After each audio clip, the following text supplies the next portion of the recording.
श्रीमते रामानुजाय नमः। आழ்வாரின் பெருமானார் ஜீயர் திருவடிகளே சரணம்.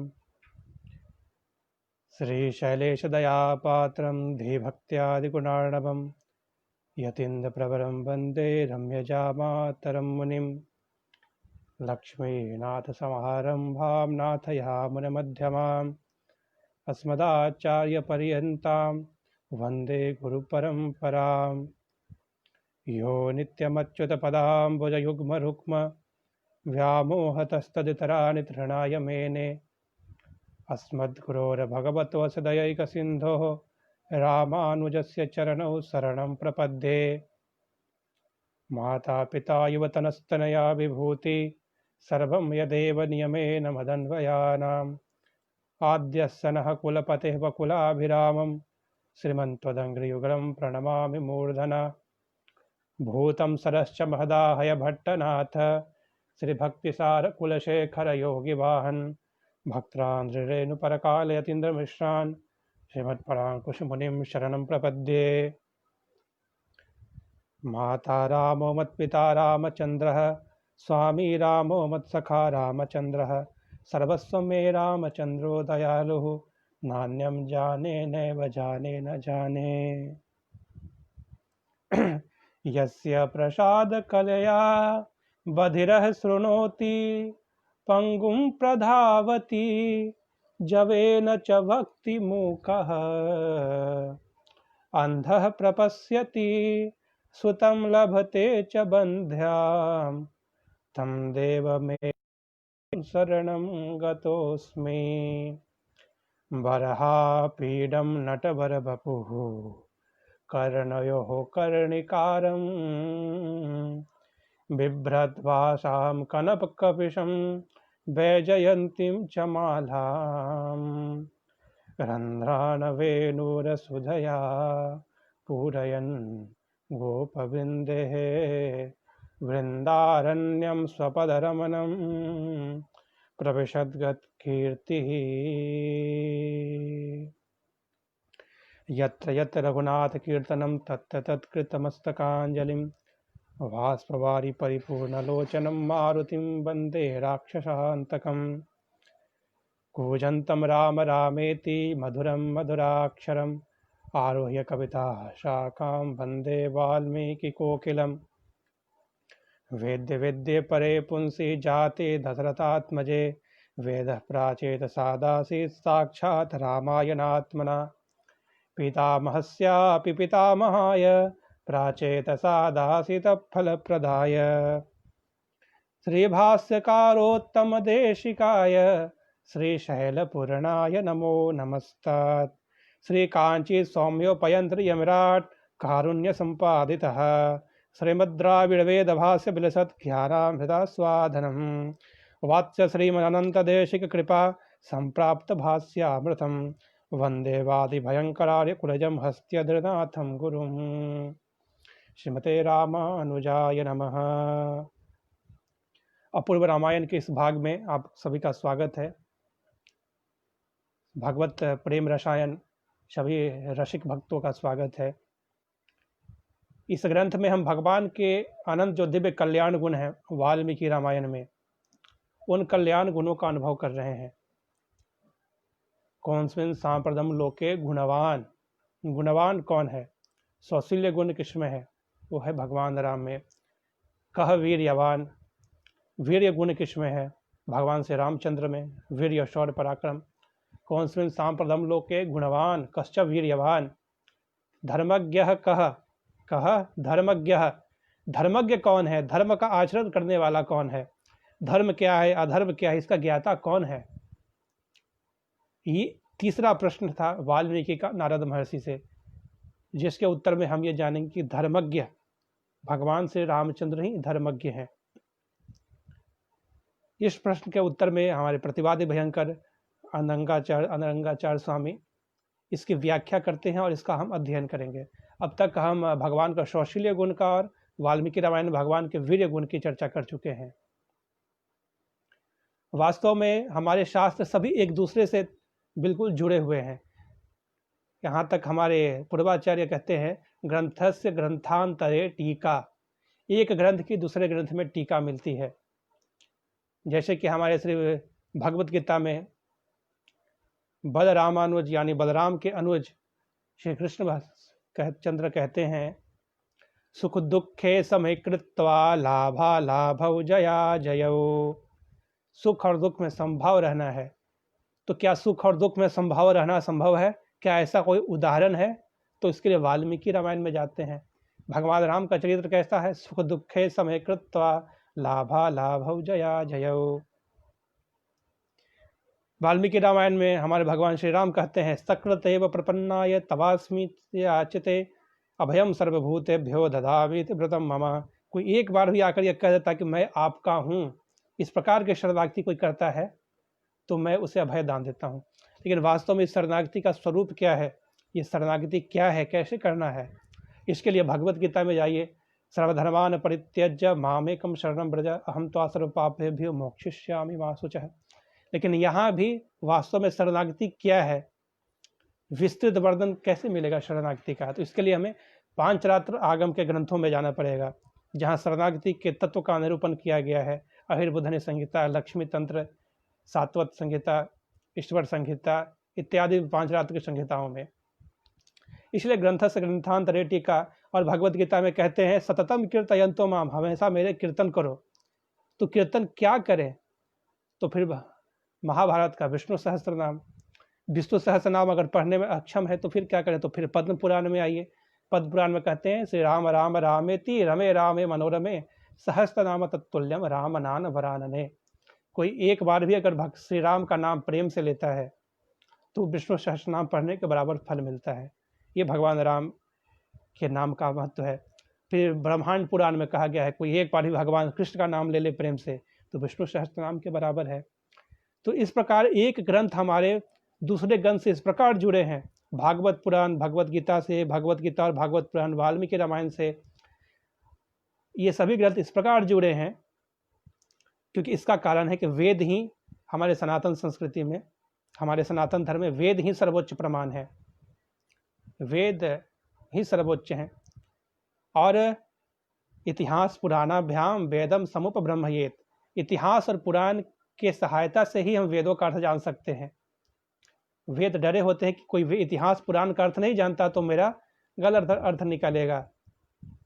तो इतिहास पुराणाभ्याम वेदम समुपब्रह्मयेत। वाल्मीकि रामायण में तो स्पष्ट लिखा है, बालकांड में ही वाल्मीकि रामायण में स्पष्ट ही कहते हैं, वेदो उपब्रह्मणार्थाय तावत ग्राह्यत प्रभु। यानी वेदों के अर्थों का विस्तार है। और इस लक्षणावृत्ति से तो यहाँ तक कहते हैं कि वाल्मीकि रामायण स्वयं वेद के ही अवतार हैं। और महाभारत में भी देखिए तो भारतम पंचमो वेदः। ये लक्षणावृत्ति से, लक्षणार्थ से कहते हैं कि इतिहास और पुराण दोनों पंचम वेद हैं। इतिहास पुराण वेदानाम पंचमो वेदः।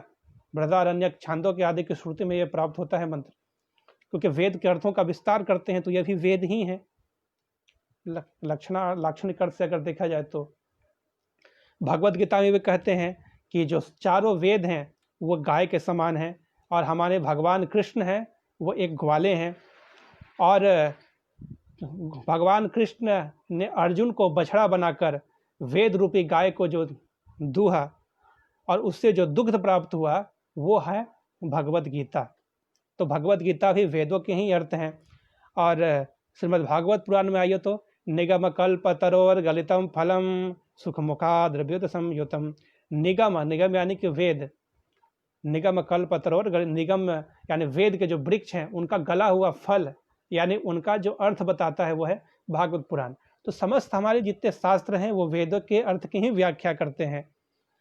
और इस कारण सभी एक दूसरे से इस प्रकार लिंक्ड हैं, इसे कहते हैं ग्रंथस्य ग्रंथांतरे टीका। प्राचीन काल में हम देखते थे मात्र 20 वर्ष की अवस्था में ही, जब मैकाले, लॉर्ड मैकाले और मैक्स मुलर की यह व्यवस्था, यहाँ ये शिक्षा व्यवस्था नहीं आई थी और गुरुकुल की परंपरा को ध्वस्त न किया गया था, उस वक्त तो मात्र 20 वर्ष की अवस्था में षडंग आदि वेद है, 6 अंकों के साथ वेद, उसके स्मृतियाँ और इतिहास पुराणाभ्याम, ये जो पंचम वेद हैं, इन सब का अध्ययन कर चुके होते थे हमारे आचार्यवर। लेकिन अब इतने अध्ययन कैसे करें, इन बातों को कैसे समझें, हमारे पास तो इतना समय नहीं है कि हम इन सबका अर्थ जान सकें। और जो वास्तव में वेद हैं वो एक खारे समुद्र की तरह हैं। खारे समुद्र का जल का हम पान नहीं कर सकते हैं। उनके अर्थ को समझना हो, इसलिए हमारे गोदा देवी कहती हैं अपने तिरुपावई नामक दिव्य प्रबंध में, आरिमळई कन्ना अंगुनी कई करभेल आरिउलपुक मुगंद कोडार तेरी उरी मुदलवन उर्वम पोल मई करत। इस प्रकार यानी कि जो आचार्य हैं, आचार्य मेघ की तरह हैं। समुद्र का जल तो हम नहीं पी सकते हैं, लेकिन समुद्र का जल ही इवोपरेट होकर के, वाष्पीकृत होकर के, उसका शुद्ध जल बिना नमक के वो बादल बन जाता है। और वो बादल जब से जो बारिश आती है तो वो बिल्कुल नमक के विहीन पानी वो हम पान कर सकते हैं। यानी वेदों का अर्थ समझने के लिए हमें आचार्य के पास जाना होता है। तद विज्ञानार्थम स गुरुमेवाभिगच्छेत्, जैसा कि मांडुक्य उपनिषद की श्रुति है। जब कोई किसी के अंदर यह ब्रह्म जिज्ञासा आ जाए कि नास्ति अकृतः कृतेन, कर्म के द्वारा मोक्ष की प्राप्ति संभव नहीं है, तो वह ज्ञान का जिज्ञासु होता है। और जब ज्ञान का जिज्ञासु होता है तो वह गुरु आचार्य के पास जाए। तो इस प्रकार हम वाल्मीकि रामायण पे जो आचार्य की टीका है, इस आचार्य की, हमारे आचार्य स्वामी अनंगराचार्य स्वामी जी की जो टीका है, इस टीका का हम अध्ययन कर रहे हैं। तो अभी हमारे सामने जो विषय अब तक हम अध्ययन कर चुके हैं, कह गुणवान, कह वीर्यवान। अब हमारे पास जो विषय वस्तु है, कह धर्मज्ञ। धर्मज्ञ कौन है? तो इसके लिए जानना होगा कि धर्म का अर्थ क्या है। धर्म, अर्थ, काम, मोक्ष, ये 4 पुरुषार्थ हमारे शास्त्रों में बताए गए हैं। तो वास्तव में धर्म की परिभाषा क्या होगी? ध्रियते धार्यते इति धर्मः, यानी जो हमें धारण करता है, जो हमारा बिल्कुल हमारा वेश है, जो हमें परिभाषित करता है, वही हमारा धर्म है। हमारा मूल रूप से जो हमारा जो स्वरूप है वो धर्म है। जैसे पितृ धर्म, मातृ धर्म, राष्ट्र धर्म इत्यादि जो धर्म है। लेकिन इन सबसे बड़ा धर्म क्या है और किस धर्म के कारण भगवान राम को धर्मज्ञ कहा गया है? तो इसके लिए सीता जी जब सुंदरकांड में भगवान की व्याख्या करती हैं तो भगवान के गुणों का वर्णन करते हुए कहती हैं आनिशंस्य।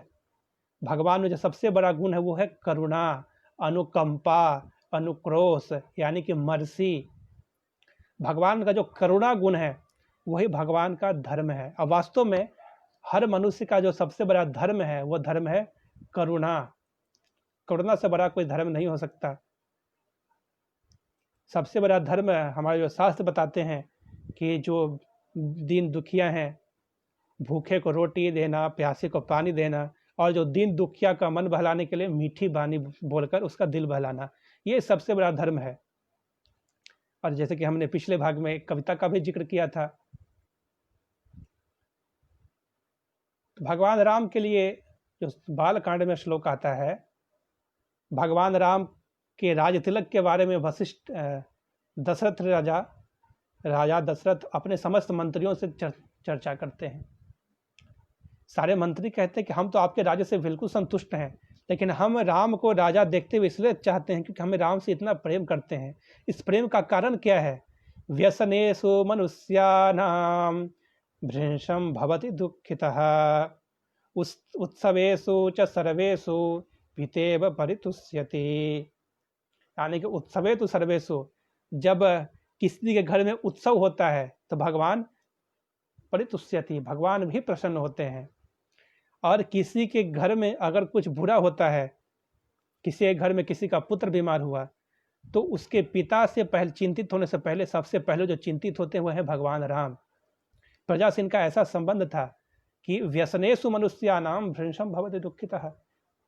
दूसरे को दुख के देखकर, अपनी प्रजा को दुख के देखकर भगवान दुखी हो जाते हैं। तो यहाँ पर प्रश्न उठाते हैं पूर्व पक्ष में, जो किसी को देखकर दुखी हो जाए वो ब्रह्म कैसे हो सकता है? ब्रह्म में तो अमरत्व नाम का गुण है, ब्रह्म में दुख का समावेश नहीं हो सकता है। और ब्रह्म में अगर दुख हुआ, इसका मतलब वो किसी को दुख हरने की क्षमता नहीं रखता है, तभी तो वो दुखी हुआ। इसका प्रत्युत्तर है, यद्यपि किसी पिता का पुत्र अगर बीमार हो जाए तो वो अपने पुत्र का इलाज तो करवाएगा, इलाज करवाने में समर्थ भी है और उसको एक सही इलाज भी देगा, लेकिन वो दुखी होता है अपने पुत्र को दुख को देखकर। इसी प्रकार भगवान का एक गुण है पर दुख असहित्वम।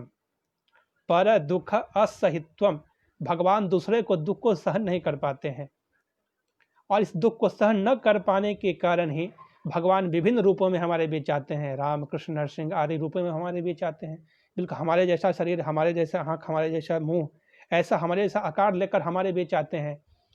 और वेंकटेश भगवान, श्री रंगनाथ, बद्रनाथ, मुक्तिनाथ आदि जो अर्चा रूप में भगवान आते हैं, और इनके बावजूद भी भगवान की करुणा ऐसी है जिसका हमारे आचार्य वर्णन करते हुए कहते हैं कि एक व्यक्ति जो एक कसाई था, एक गाय के पीछे दौड़ता दौड़ता यज्ञशाला की परिक्रमा कर लेता है भूल से। वो सोचता है मैं इस गाय का वध करूंगा, और इस प्रकार वो दौड़ते दौड़ते उसने यज्ञशाला की परिक्रमा कर ली, भूल से ही सही, लेकिन भगवान ने उसे इस प्रकार लिया, हाँ मेरे भक्ति भाव से इसने मेरी परिक्रमा की है। और उससे अगले जन्म में भगवान ने उसे सात्विक शरीर दिया, तो अगले जन्म में वो सात्विक घर में उत्पन्न हुआ, तो उसे भगवान के प्रति इच्छा हुई, वो भगवान का भक्त बना। इस प्रकार हम कहते हैं अगर हम भक्त बने हैं, अगर हम भगवान की भक्ति कर रहे हैं, भगवान का नाम ले रहे हैं, तो इस प्रकार ये अभिमान न होना चाहिए कि हाँ मैंने भक्ति की, क्योंकि अगर आज हम भक्त हैं तो उसके पीछे भगवान की करुणा है।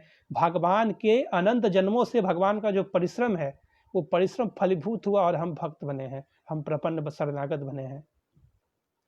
तो भगवान का जो पर दुख असहित्वम नामक गुण है, तद सृष्टवा तद अनुप्रविशत, हमारे षटकोप सूर्य अलवार कहते हैं कि हमारे अंतर्यामी बनकर, हार्द जिन्हें कहते हैं भगवान को, हार्द यानी जो हृदय के अंदर निवास करते हो, तो वह हार्द अंतर्यामी भगवान हमारे हृदय के अंदर एकमात्र इस कारण से निवास कर रहे हैं कि कब जीवात्मा हमारी शरण लेगा और मैं उसे सही रास्ता दिखाऊंगा, और अंदर रख के जीवात्मा का नियमन करते हैं भगवान, और इस ताक में होते हैं कब जीवात्मा मेरी करुणा को स्वीकार करेगा। भगवान की करुणा तो सर्वत्र है, उस करुणा को स्वीकार हम नहीं करते हैं अहंकार और ममकार के कारण, लेकिन ये दुर्गुण दूर होते हैं तो भगवान की करुणा का पात्र बन जाते हैं, और भगवान की करुणा से ही हम भक्त बनते हैं, भगवान की करुणा से ही शरणागत बनते हैं, और भगवान के ही अहेतु की कृपा से हम मोक्ष को प्राप्त करते हैं। ये भगवान का परदुख असहित्वम।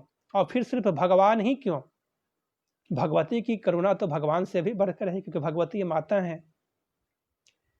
कहते हैं माता जिस प्रकार पुत्र से स्नेह करती है और अपने पति से भी स्नेह करती है।